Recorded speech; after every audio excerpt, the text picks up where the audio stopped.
अगर आप टीचर हैं या टीचिंग फील्ड में जॉब ढूंढ रहे हैं तो ये वीडियो आपके लिए बहुत इंपॉर्टेंट है। नेवी चिल्ड्रन स्कूल में पीजीटी, टीजीटी, पीआरटी से लेकर बाल वाटिका टीचर और कई नॉन टीचिंग पोस्ट के लिए वैकेंसी निकली है। और सबसे अच्छी बात है, यहाँ सैलरी, इन्वायरमेंट और ग्रोथ तीनों शानदार है। तो वीडियो को एंड तक जरूर देखिए, क्योंकि मैं आपको पूरा प्रोसेस स्टेप बाय स्टेप समझाने वाली हूँ।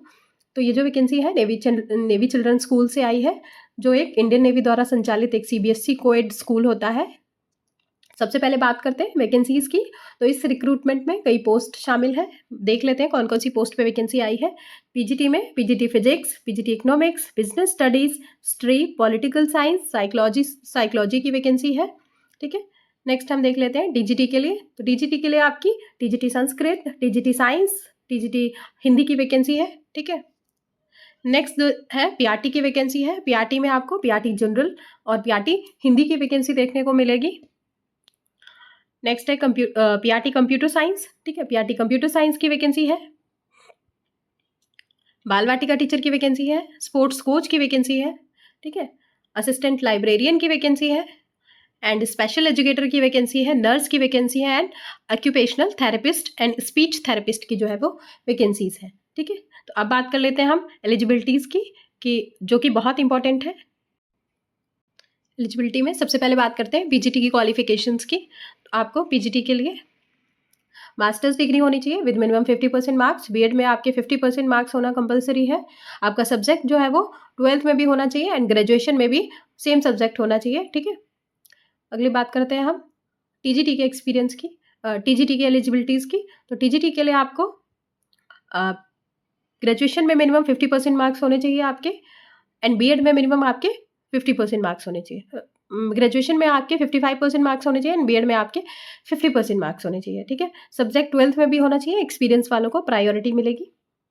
नेक्स्ट हम बात कर लेते हैं पीआरटी के लिए। तो पीआरटी जनरल एंड हिंदी की वैकेंसी है। इसके लिए हम क्वालिफिकेशंस देख लेते हैं। तो दो तरीके से आप अप्लाई कर सकते हैं, या तो आपके पास में क्या हो, ग्रेजुएशन प्लस बीएड या फिर डीएलएड, या फिर आपने 12th पास किया हो, साथ में आपके पास डीएलएड का डिप्लोमा या फिर बीएलएड हो। ठीक है, अगली है पीआरटी कंप्यूटर साइंस की वैकेंसी। पीआरटी कंप्यूटर साइंस के लिए हमें क्या चाहिए?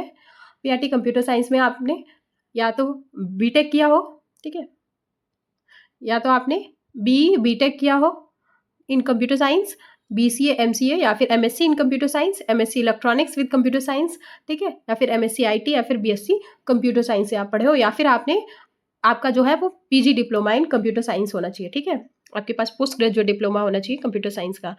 नेक्स्ट बात कर लेते हैं बाल वाटिका टीचर की। तो बाल वाटिका टीचर के लिए आपको 12th पास होना है विद मिनिमम 55% मार्क्स।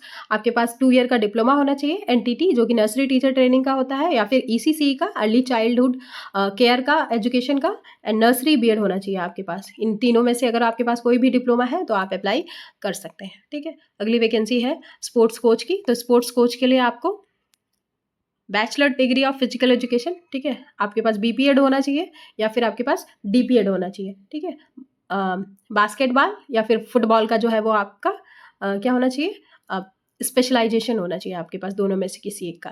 ठीक है, नेक्स्ट वैकेंसी है असिस्टेंट लाइब्रेरियन की। तो उसके लिए आपको 12th 10+2 with 1 year diploma in library science. आपका 12th पास होना चाहिए प्लस 1 ईयर का डिप्लोमा होना चाहिए लाइब्रेरी साइंस का। अदर पोस्ट हैं जो, उनके लिए भी देख लेते हैं। स्पेशल एजुकेटर के लिए, स्पेशल एजुकेटर के लिए आपको क्या चाहिए है, आपके पास स्पेशल बीएड होना चाहिए, ग्रेजुएट विद बीएड जो स्पेशल एजुकेशन वाला होता है वो होना चाहिए आपके पास। Next valid registration with rehabilitation council of India would be desirable. आपके पास अगर और भी कोई एक्सपीरियंस है तो फिर आप लगा सकते हैं, आपको प्रेफरेंस मिलेगी। नेक्स्ट हम बात करते हैं नर्स की। नर्स के लिए आपका नर्सिंग डिग्री होना चाहिए। 4 इयर्स का जो बैचलर्स ऑफ साइंस नर्सिंग होता है वो होना चाहिए, या फिर आपके पास 3 इयर्स का जनरल नर्सिंग डिप्लोमा होना चाहिए, और आपका 3 इयर्स का नर्सिंग एक्सपीरियंस होना चाहिए। ठीक है, किसी भी हॉस्पिटल या क्लिनिक में।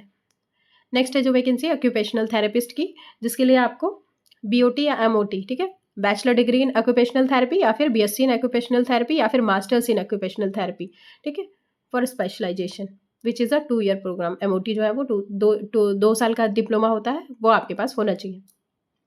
नेक्स्ट है स्पीच थेरेपिस्ट की। तो स्पीच थेरेपिस्ट के लिए आपके पास bachelor of audiology and speech language pathology, ठीक है, BASLP का जो है वो आपके पास डिप्लोमा होना चाहिए। ठीक है, नेक्स्ट हम बात कर लेते हैं एज लिमिट की। तो एज जो है वो आपकी 21 से 50 वर्ष के बीच में होनी चाहिए। 21 से 50 वर्ष के बीच में आपकी एज होनी चाहिए। आपको कंप्यूटर नॉलेज का भी होना चाहिए, कंप्यूटर नॉलेज भी, आपके पास गुड इंग्लिश कम्युनिकेशन भी होनी चाहिए, ठीक है। अब बात करते हैं कि वैकेंसी आई कहाँ से है। तो ये जो वैकेंसी है वो NCS कारवार से आई है, जो कि कर्नाटका में है, NCS कारवार से, ठीक है। लास्ट डेट जो है अप्लाई करने की आपकी 11 मई है, 11 मई 2026 दोपहर के 1 बजे तक जो है वो आप अप्लाई कर सकते हैं। यहाँ पे आपका रिटन टेस्ट भी होगा इसमें, ठीक है, जो कि आपका 23 मई को होगा, ठीक है। आपका अगर आप शॉर्टलिस्ट होते हैं तो आपका रिटन एग्ज़ाम जो है वो 23 मई को होगा, ठीक है। बात कर लेते हैं कि सिलेक्शन प्रोसेस क्या होगा इसका। तो सिलेक्शन प्रोसेस में इसकी 3 स्टेजेस होती हैं। पहला आपका जो है वो रिटन टेस्ट होता है, ठीक है।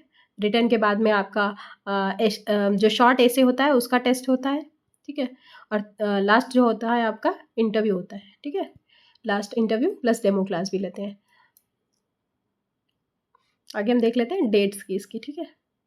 इंटरव्यू जो होगा वो आपका 1 जून for PRT, 2 June for TGT, 3 June for PGT and 4 June for बाल वाटिका टीचर, ठीक है। आपका जो रिजल्ट है वो 12 जून तक डिक्लेयर हो जाएगा, ठीक है। आपको अब अप्लाई करने का प्रोसेस भी बता देती हूँ। आपको अप्लाई कैसे करना है। अप्लाई करने का प्रोसेस जो है वो ऑफलाइन है। एप्लीकेशन फॉर्म जो है वो आपको स्कूल वेबसाइट से डाउनलोड करना है। फॉर्म प्लस आपको रिज्यूमे प्लस आपके जो डॉक्यूमेंट्स हैं वो आपको अटैच करने हैं, ठीक है। अटैच करने के बाद में आपको नेवी चिल्ड्रन स्कूल कारवार में, आपको कारवार के नाम पे जो है वो आपको भेज देना है अपना, ठीक है। आप जब भी रिटन एग्ज़ाम देने जाएंगे तो आपको अपना ओरिजिनल ID प्रूफ भी लेके जाना पड़ेगा। तो अगर आप टीचिंग फील्ड में करियर बनाना चाहते हैं तो नेवी स्कूल में जॉब करने का एक बहुत अच्छा मौका है। तुरंत अप्लाई करें और इस अपॉर्चुनिटी को मिस मत करें। और ऐसी ही लेटेस्ट टीचिंग जॉब अपडेट्स चाहिए तो चैनल को सब्सक्राइब करें, वीडियो को लाइक करें और अपने दोस्तों के साथ में शेयर करें। मिलते हैं